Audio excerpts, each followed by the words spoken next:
राधे राधे, जय श्री हरि विष्णु। दोस्तों, आज हम इस वीडियो में आपके लिए रमा एकादशी व्रत की कथा लेकर आए हैं। एक समय की बात है, धर्मराज युधिष्ठिर और भगवान श्री कृष्ण के बीच अति महत्वपूर्ण संवाद चल रहा था। महाराज युधिष्ठिर बोले, हे मधुसूदन, कार्तिक कृष्ण एकादशी के महत्व के बारे में आप मुझे बताएं। तब भगवान श्री कृष्ण बोले, हे राजन, कार्तिक कृष्ण एकादशी का नाम रमा एकादशी है। ये बड़ी से बड़ी पापों को नाश करने वाली है। मैं आपको रमा एकादशी की एक प्राचीन कथा सुनाता हूँ, ध्यान पूर्वक सुनिए। प्राचीन काल में मुकुंद नाम का एक राजा था, जिसकी मित्रता इंद्र, कुबेर, यंग, वरुण आदि से थी। यह राजा बहुत धर्मात्मा, विष्णु भक्त और न्याय प्रिय था। राजा मुकुंद की अन्य थी, जिसकी नाम चंद्रभागा था। चंद्रसेन के पुत्र शोभन के साथ हुआ था। एक समय शोभन ससुराल उन दिनों पुण्यदायी रमा एकादशी आने वाली थी। जब व्रत का दिन समीप आ गया तो चंद्रभागा अत्यंत सोच में पड़ गई। मेरे पति बहुत दुर्बल है और मेरे पिता की आज्ञा अति कठोर है। वो इस एकादशी का व्रत कैसे कर पाएंगे? तभी राजा मुझको सारे राज्य में रमा एकादशी के व्रत की घोषणा करवा दी। घोषणा सुनते ही शोभन को अत्यंत चिंता हुई।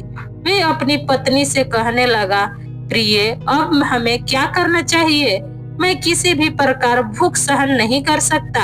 यदि मैं भूखा रहा तो मेरे प्राण ही निकल जाएंगे। यह सुनकर चंद्रभागा बोली, स्वामी, मेरे पिता राज्य में एकादशी के दिन कोई भी भोजन नहीं करता। हाथी, घोड़ा, ऊंट, बिल्ली, गौ आदि भी अन्न जल ग्रहण नहीं कर सकते। फिर मनुष्य का तो कहना ही क्या है। यदि आप भोजन करना चाहेंगे तो किसी दूसरे स्थान पर चले जाइए, क्योंकि यदि आप यहाँ रहेंगे तो आपको अवश्य व्रत करना पड़ेगा। यह सुनकर शोभन कहने लगा, अब जो भाग्य में लिखा है उसे कोई नहीं टाल सकता। यह व्रत अवश्य करूंगा। इस प्रकार से विचार करके शोभन ने भी व्रत रख लिया। जब सूर्य नारायण अस्त हुए तब तक वह भूख प्यास से अत्यंत पीड़ित हो गया। प्रातः काल होते होते शोभन के प्राण निकल गए। तब राजा ने सुगंधित कष्ट से उसका दाह संस्कार करवाया, परंतु चंद्रभागा ने अपने ताकी आज्ञा से अपने शरीर के दुख नहीं, शोभन को अति कष्ट क्रिया के बाद अपने पिता के घर में ही रहने लगी।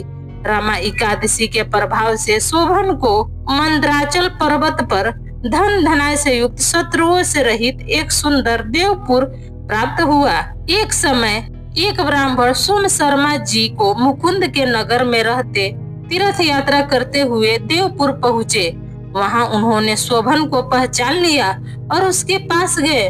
बोले, हे राजन, मैं अत्यंत आश्चर्य में हूँ। आप वृत्तांत सुनाइए कि ऐसा सुंदर नगर जो ना कभी देखा न सुना, आपको कैसे प्राप्त हुआ?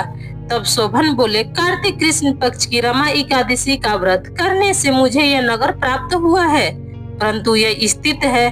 तब ब्राह्मण ने पूछा कि हे राजन, यह स्थिर क्यों नहीं है और कैसे स्थिर हो सकता है? तब शोभन बोले, मैंने रमा एकादशी का व्रत श्रद्धा रहित होकर किया है, इसलिए यह सब अस्थिर है। यदि आप मुझको कुंडा की कन्या चंद्रभागा को यह सब वृत्तांत कहे तो यह स्थिर हो सकता है। ऐसा सुनकर वह श्रेष्ठ ब्राह्मण अपने नगर लौट आए और आकर चंद्रभागा को उन्होंने सारा बात बताई।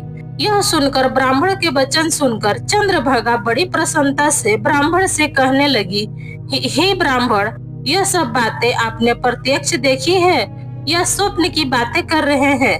ब्राह्मण कहने लगे, हे पुत्री, मैंने तुम्हारे पति को प्रत्यक्ष देखा है, साथ ही साथ उनका अविस्मरणीय नगर भी देखा है। चंद्रभागा कहने लगी, विप्र, आप मुझे वहाँ ले चले। मुझे पति देव के दर्शन की तीव्र लालसा है।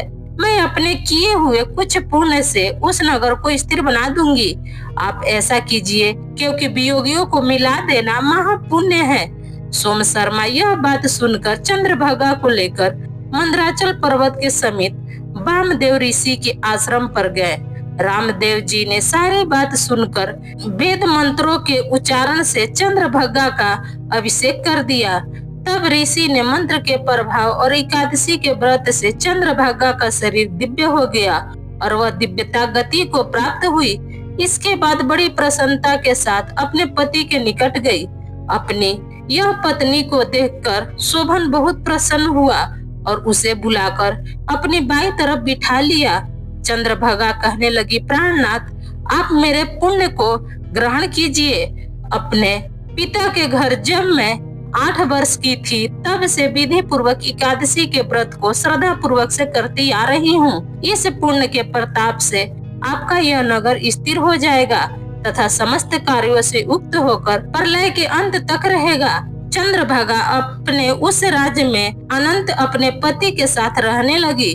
कथा का समापन करते हुए भगवान श्री कृष्ण बोले, हे युधिष्ठिर, जो व्यक्ति रमा एकादशी की व्रत का श्रवण करता है वो सभी पाप कर्मों से मुक्त होकर और उसे भगवान श्री हरि के परम धाम वैकुंठ की प्राप्ति होती है।